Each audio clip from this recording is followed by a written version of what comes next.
áfram höldum við hér í föstudagsþætti N4 og næstu mínúturnar ætlum við að tala ferðamál. En Norrlendingar og Austfirðingar hafa langan tíma talað fyrir því að koma á beinu flugi milli þessara staða og Evrópu. Það svo sem ekki enn orðið að veruleika, en af og til bjóðast þó beinar ferðir og í lok ágúst þá verður ferðaskrifstofan Nonni Travel á Akureyri með beintflug frá Akureyri til Ljubljana í Slóveníu. Jónas, þú ert fararstjóri í þessari ferð og Sandor líka, verið velkomnir. Þetta í lok ágúst sem beintflug. Þetta í lok ágúst sem auðvitað frábær tími fyrir okkur til að ferðast til þessara staða. Þarna svona kannski aðeins farið að kólna og bara fínt veður fyrir okkur og náttúrulega stórkostlegir staðir.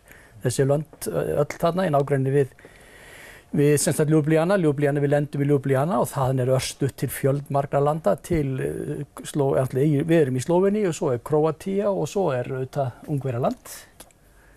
Sandor, Jónas hann segir að segja öldið farið að kólna, það nú kannski líklega svona á íslenska mælikvarðan eða hvað? Ég var einmitt að tala við mamma mín bara nokkra mínútur síðan og 37 gráður augnablikinu í Ungverjaland. Og í Jónas var að tala kólnað, ég að rekna með svona 25-30 gráður. En sem sagt út frá Ljubljana þá hægt að fara, eins og þið segið, til ýmissa staða og sem sagt farþegum bílstað væntanlega. Það það sem svo stórkostlegt við Ljubljana hvað hún miðsvæðis þarna í suðaustur Evrópu og ferðirnar sem við erum að fara, til dæmis bara ferðin sem ég ætla að stjórna, sem bara ein af mörgum ferðum sem í boði, einmitt að fara Slóveníu sem stórkostlega fjölbreytt land og síðan ætla ég að fara með hópinn niður til Króatíu og þar verður meðal annars lagst á baðströnd og haft það gott í 1,5 eða 2 daga og þar förum við á sem sagt svona þjóðgarða og matarsmökkun og margt fleira og þannig að þetta stórkostlegt svæði og ég hef einu sinni farið til Ungverjalands en nú læt ég Sandori það eftir að fara með sinn hóp þangað. Hvað ætlar þú að bjóða upp á í þinni leiðsögn? Á boði í svolítið ringferð á Ungverjaland sem byrja á Balatonvatninu og svo við eigum 4 nætur líka í Budapest og 2 svona dagferðir innifalið sem vinsmökkuferð og annað frekar svona útsýnisferð sem sína besta staðinn kringum Budapest og við erum að fara heimsækja eitt mjög sérstakt dýragarð líka sem fólk getur að skoða björn og úlfar. Þarna töluverð vínframleiðsla á ansi háu plani. Jú, Ungverjaland fræg hvítvín og rauðvín og vonandi við fáum eitthvað gott úr þessu. En ef að einhverju vilja nú fara í góðan hjólatúr, hvaða lausnir eru þá með? Það allt hægt á þessum slóðum og í boði jafnvel bara að fara á Sólaströnd og hafa það gott niður á Porto Rós. Svo geta mér auðvitað farið þarna og það þetta að fara, það hjólaferð í boði í tengslum við þetta.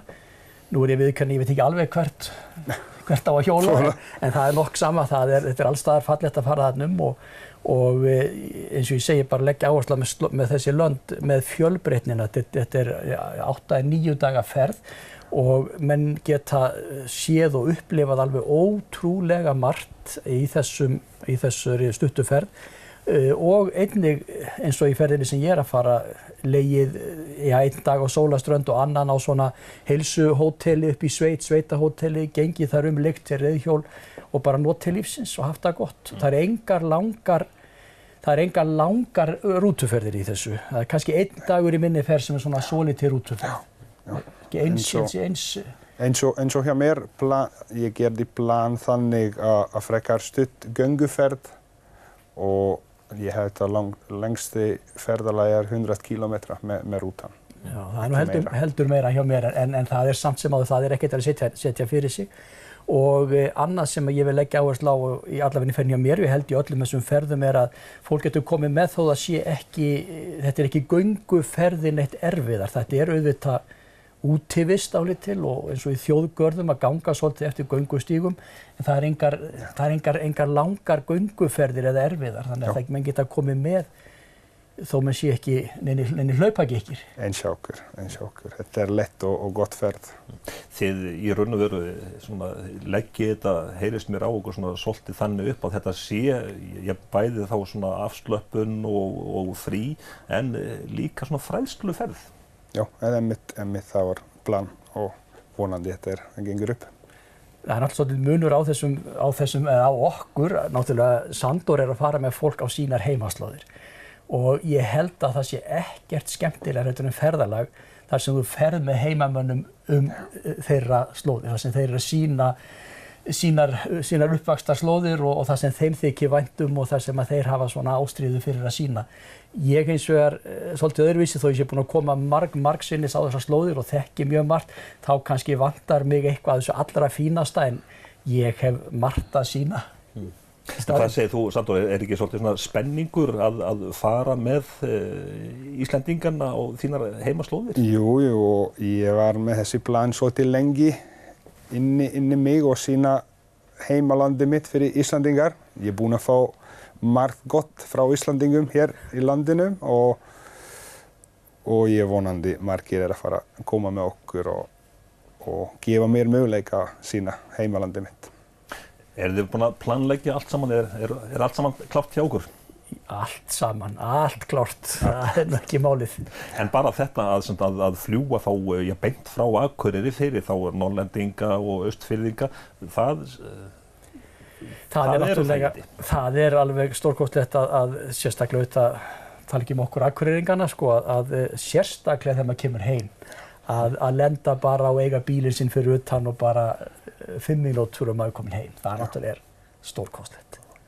Bara komin upp í rúm, hálftíma síðan. Og eins þeir sem eru á öllu Norðurlandi og Austurlandi að spara sér ferðina og náttúrulega fara í gegnum litla flugstöð í staðinn fyrir Keflavík sem er stundum allavega í ansið þreytandi. Já, ég þekkir vel sjálfur þetta.